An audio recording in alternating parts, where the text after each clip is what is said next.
নমস্কার দর্শক বন্ধু, দশভুজমা ব্লগস আরও একটা গুরুত্বপূর্ণ ভিডিও আনলাম।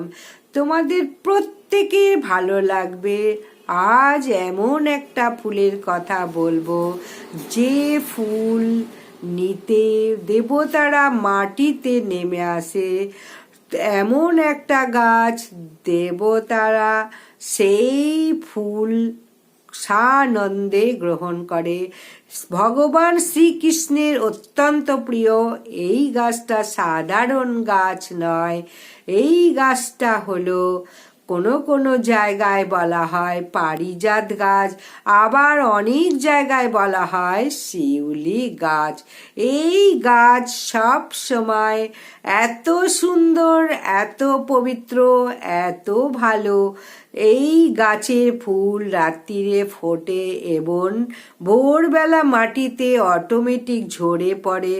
এই গাছের ফুল শ্রীকৃষ্ণের অত্যন্ত প্রিয় ফুল। এই গাছ বাড়িতে থাকলে কি হয় সেটাই শোনো। এই গাছ কিন্তু পৃথিবীর গাছ নয়, সমুদ্র মন্থন থেকে 14টি রত্নের মধ্যে একটি রত্ন।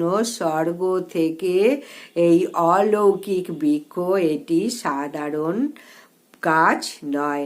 তাই এই ভিডিওটা প্রত্যেককে ভিডিওর মাধ্যমে জানাবো সমুদ্র মন্থন থেকে এই রত্নের গল্প। 14টি রত্নের মধ্যে একটি রত্ন হচ্ছে এই শিউলি গাছ। এই শিউলি গাছকে স্বর্গের বৃক্ষ কেন বলা হয় বা স্বর্গের গাছ কেন বলা হয় এটাই বলবো। বাস্তুশাস্ত্র অনুযায়ী বাড়িতে শিউলি গাছ রাখলে কি ফল সুফল মেলে এটাই তোমাদের জানাবো। এবং আধ্যাত্মিক গুণাগুণও অনেক আছে, টোটকাও এই গাছের অনেক আছে। আজ বলবো যে এই ভিডিওটা প্রথম থেকে শেষ পর্যন্ত দেখলে প্রত্যেকের উপকারে লাগবে এবং ভীষণ গুরুত্ব এই ফুল গাছ। এই গাছ কিন্তু কোনো সাধারণ গাছ নয়, এটা 14টা রত্নের মধ্যে একটি রত্ন। তাই প্রত্যেকে শেষ পর্যন্ত ভালোবাসা, শ্রদ্ধা, ভক্তি সহকারে ভিডিওটা দেখো। ভগবান শ্রীকৃষ্ণের কৃপা লাভ করবেই করবে। প্রত্যেকে জয় শ্রীকৃষ্ণ, রাধে রাধে কমেন্টেও লিখে যাও। তাহলে আজকে আমি এই পারিজাত ফুল বা শিউলি ফুলের কথাই আজকে বলবো। এই ফুল বাড়িতে থাকলে কি কি উপকার পেতে পারো সেটাই এখন তোমাদের খুব ভালো করে জানাবো। প্রাচীন কাল থেকে দেবতা অসুরদের মধ্যে এক মহাযুদ্ধের পর দেবতারা তারা শক্তি হারিয়ে ফেলে। তখন ভগবান শ্রী বিষ্ণুর শরণ নেন। ভগবান শ্রী বিষ্ণু বলেন অমৃত পেতে হলে সমুদ্র মন্থন করে তবেই তোমরা আবার নিজের জায়গায় ফিরে যাবে। এইভাবে ক্ষীর সাগরে মন্থন করতে শুরু করলো। তারপরে রশ্মি হিসাবে বাসুকি নাগকে নিল আর মন্থন পাহাড় থেকে এই মন্থন শুরু হলো।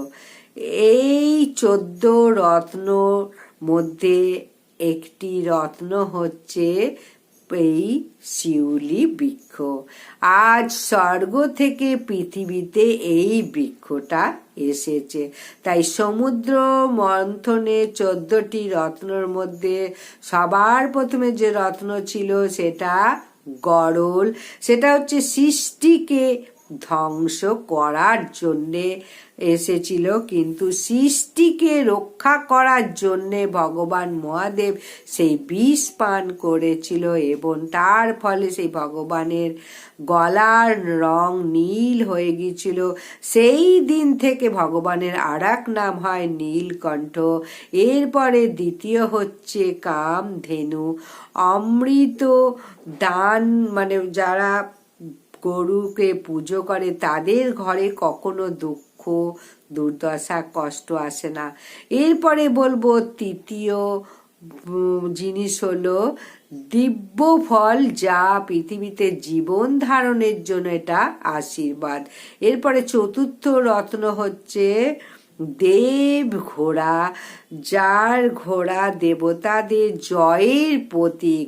পঞ্চমতম রত্ন হচ্ছে ঐরাবত, হাতি। 4 দাঁতওয়ালা বিশাল বড় হাতি, এটা ইন্দ্রের বাহন হিসাবে আমরা চিনে থাকি। ষষ্ঠ রত্ন হলো কণ্ঠ, মানে অমূল্য রত্ন, ভগবান বিষ্ণু যেটাকে ধারণ করে। সপ্তম রত্ন মাতা লক্ষ্মী, সমুদ্র মন্থন করে মহালক্ষ্মী কলস নিয়ে উঠে এসেছিলেন। যে মা লক্ষ্মীকে পুজো করলে ধন সম্পদ পাওয়া যায়। এরপর পঞ্চজন্য শঙ্খ অষ্টম মানে এসেছিল। এই অষ্টমে শঙ্খ, নবমতম চন্দ্র উঠে এসেছিল, ভগবান শিবের জটায় শোভিত চন্দ্র থেকে উৎপন্ন হয়েছিল। দশমতম রত্ন হয়েছিল ধনন্তরী দেব, যিনি অমৃত কলস সমুদ্র থেকে নিয়ে এসেছিলেন এই ধনন্তর। 11তম অপ্সরা দেব নর্তকীরা উঠে এসেছিল সমুদ্র মন্থনের সময় স্বর্গের আনন্দ দেওয়ার জন্য, সেই অপ্সরীরা। এবং 12 রত্ন এসেছিল মানে যে গ্রহণ করেনি অসুরও করেননি, এটা রজগুণের প্রতীক। 13তম রত্ন হচ্ছে অমৃত কলস, অমরত্বের প্রতীক, যার জন্যে দেবতারা যুদ্ধ করতে শুরু করেছিল। 14তম রত্ন ছিল এই শিউলি ফুল বা পারিজাত বৃক্ষ। এই স্বর্গীয় গাছ সর্বশেষ মানে উঠে এসেছিল, এটা স্বর্গে ভরে উঠেছিল। নন্দন কাননে সেই গাছটাকে স্থাপন করে এই ফুলের গন্ধে দেবলোক পুরো সুধাময় হয়ে ওঠে। এই ফুল ফুটে রাত্রিরে ফোটে এবং সকালে মাটিতে ঝরে পড়ে যায় সূর্যের আলো ওঠার আগে। যার যত অহংকারী হোক না কেন, শেষে যে মাথা নিচু করতে হবে, এটাই তার প্রমাণ। এই পারিজাত গাছের এই শিক্ষাই দিয়েছে যে যত বড়ই হও না কেন, একদিন ঝরে পড়তেই হবে। এই ফুল ভগবান বিষ্ণু, মা লক্ষ্মীর অত্যন্ত পবিত্র পছন্দের ফুল। ভগবান শ্রীকৃষ্ণের সত্যভামাকে একদিন স্বর্গে নিয়ে যান এবং ইন্দ্রের বাগানের উদ্যানে পারিজাত গাছ সুগন্ধি দেখে ভীষণ আনন্দ পেয়েছিল এবং বলেছিল এই গাছ আমি পৃথিবীতে চাই। ইন্দ্র তাতে রাজি হয়নি, কিন্তু শ্রীকৃষ্ণ সেই গাছটাকে ইন্দ্রের সঙ্গে যুদ্ধ করে দ্বারকায় নিয়ে এসেছিলেন সত্যভামার সামনে। কিন্তু সেই রুক্মিণী বাগানে এই ফুল ফুটত, সেই গাছ পৃথিবীতে স্বর্গের প্রতীক হয়ে ওঠে। এবার বলবো এই গাছ সমুদ্র মন্থন থেকে উঠে এসেছিল, সক্রিয় গাছ কিভাবে পৃথিবীতে উঠে আসলো। এই গাছ বাস্তুশাস্ত্র মতে বাড়িতে থাকলে কি কি শুভ ফল পাওয়া যায়। এই গাছ যদি ঈশান কোণে লাগানো যায় সব থেকে শুভ বলা হয়েছে।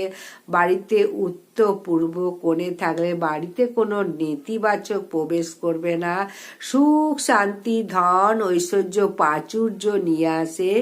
এই গাছ প্রত্যেকের স্বাস্থ্য বজায় থাকে, সুস্বাস্থ্যের অধিকারী হয় এবং জীবনের সমস্ত রকম অশান্তি দূর হয়ে যাবে। মাটিতে পড়ার পড়ার পরেও এই ফুল তুলে ভগবানের চরণে দেওয়া হয়। আর এই ফুল শরৎকালে বেশি ফোটে, এখন তো 12 মাসই ফুটছে। পারিজাত ফুল বা এটাকে শিউলি ফুল বলে, এবং সেই শিউলি ফুল দেখলে মনে হয় যে মা দেবী দুর্গার আগমন হয়েছে। তাই এই শিউলি ফুল একটি সাধারণ গাছ নয়, স্বর্গের আশীর্বাদ, স্বর্গের 14তম রত্নের মধ্যে রত্ন। তাই এই গাছ যেখানে থাকে সেখানে দেবতাদের উপস্থিতি থাকে। এই গাছ বাড়িতে থাকলে সুখ, শান্তি, সমৃদ্ধি, অর্থ সমস্ত কিছুই পাওয়া যাবে।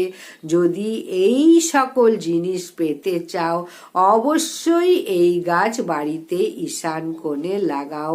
এই ফুল ভগবান শ্রীহরির চরণে দিলে শ্রীহরি ভীষণ খুশি হন এবং দেবী দুর্গার অত্যন্ত প্রিয় গাছ। এই গাছ যেখানে থাকবে সেটাকে কিন্তু পরিষ্কার পরিচ্ছন্ন করে রাখো, সেই জায়গাটাকে। এই গাছের গোড়ায় কিন্তু প্রতিদিন জল দাও, পারলে ধূপ দীপও জ্বালাও। এটা হচ্ছে 14তম রত্ন, যখন সমুদ্র মন্থন হয়েছিল, আবারও বলবো। তাই এই গাছ বাড়িতে থাকলে সমস্ত দেবতার আশীর্বাদ পাবে এই শিউলি গাছ বা পারিজাত গাছে। এই ফুল শুধু পুজোই হয় না, জীবনের আনন্দ, সুখ, সমৃদ্ধি, সৌভাগ্যেরও প্রতীক বলবো। এই ফুল অত্যন্ত প্রিয়। আবারও বলবো, শ্রীকৃষ্ণ, গোবিন্দ, নারায়ণ, মাতা লক্ষ্মী দেবী এবং অবশ্যই মাতা দেবী দুর্গার। এটা শরৎকালে বেশি করে ফোটে, অন্যান্য সময় কম ফোটে। আর এই ফুলের বোঁটা দিয়েও আবার অনেক কিছু রং করা যায়, মিষ্টি বলো, খাবার বলো, জামা কাপড় বলো, এই ফুলের বোঁটা দিয়ে আবার রঙও করা যায় গরম জলে ফুটিয়ে। তাই অত্যন্ত উপকারী এই শিউলি ফুল বা পারিজাত ফুল। তাহলে অবশ্যই যদি ভিডিওটা ভালো লাগে, লাইক, সাবস্ক্রাইব, শেয়ার করে দাও এবং কমেন্টে লেখো জয় শ্রীকৃষ্ণ, গোবিন্দের জয়। নমস্কার।